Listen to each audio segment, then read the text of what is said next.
যারা ইসলামকে নিয়ে কটূক্তি করে, এর আগে আমরা দেখেছি একটি সময় পার হয়েছে যখন ব্লগাররা ইসলামিক নানা বিষয়ে নানা বিয়ে লেখালেখি করতো এবং তাদেরকে মুসলমানদেরকে হেল্প তুচ্ছলতালি করতো।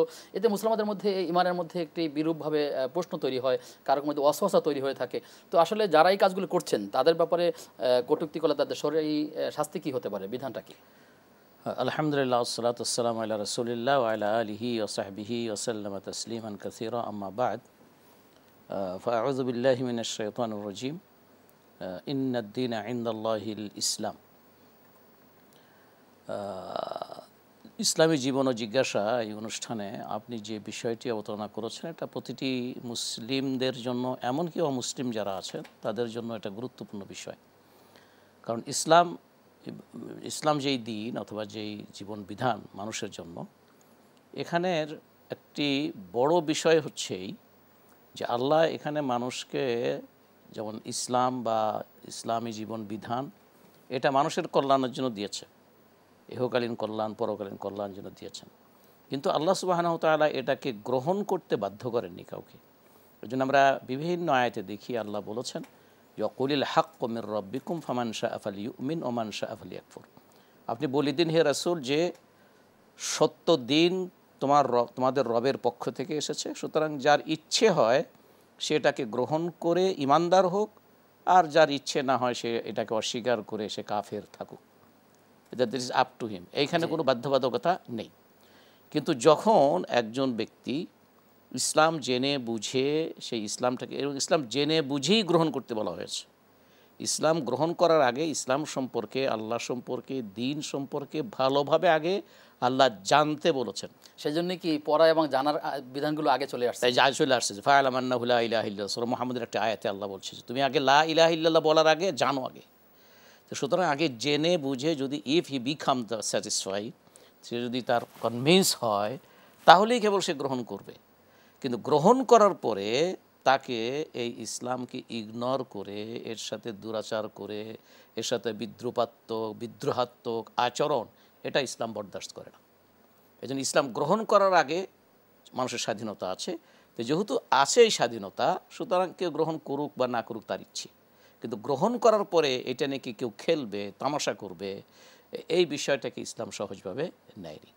তো সুতরাং যারা অমুসলিমরা আছে তারা ইসলামকে গ্রহণ করতে না পারে, কিন্তু ইসলামকে নিয়ে, আল্লাহর দ্বীনকে নিয়ে কোনো ধরনের তামাশা, কোনো ধরনের ঠাট্টা বিদ্রুপ, কোনো হেয় প্রতিপন্ন করার কোনো নৈতিক অধিকারও নেই।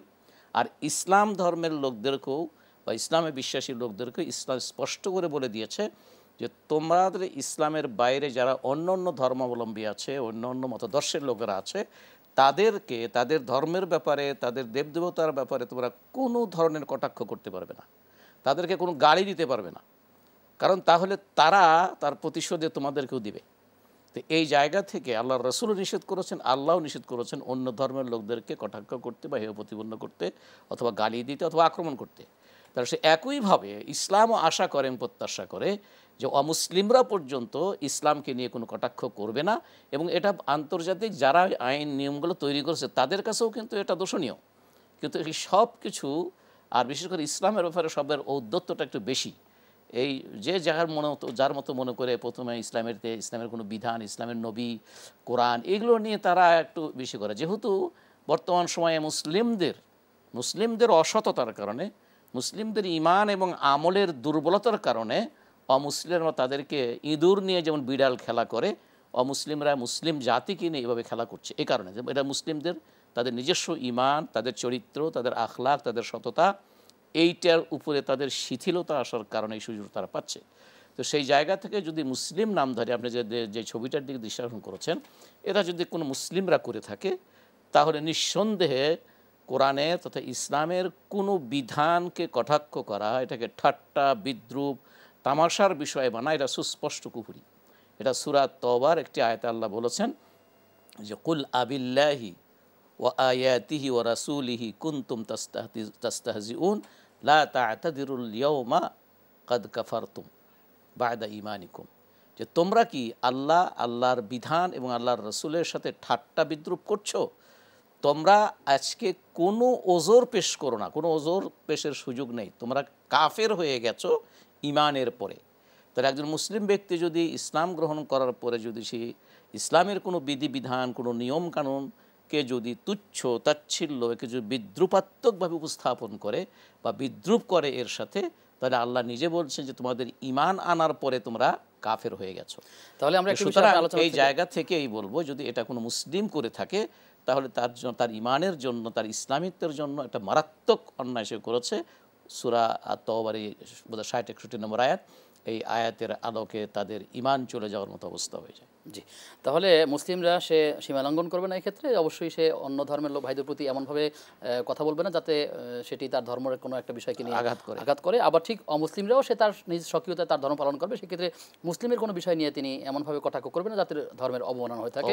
আল্লাহ তাআলা আমাদেরকে বোঝার তৌফিক দান করুন। শেখ, দ্বিতীয় প্রশ্ন যেটা আপনার কাছে জানতে চাই সেটি হচ্ছে, যারা এরকম কাজগুলো করছে, বুঝে কিংবা না বুঝে, অনেক ক্ষেত্রে এগুলো আসলে বুঝিয়ে হয়, কারণ তারা যেই বিষয়গুলো নিয়ে তারা গবেষণা করে কথা বলে তাতে মনে হচ্ছে তারা ইসলামের বিভিন্ন বিষয় স্টাডি করেই তারা কথা বলছে, এটা মনে হচ্ছে।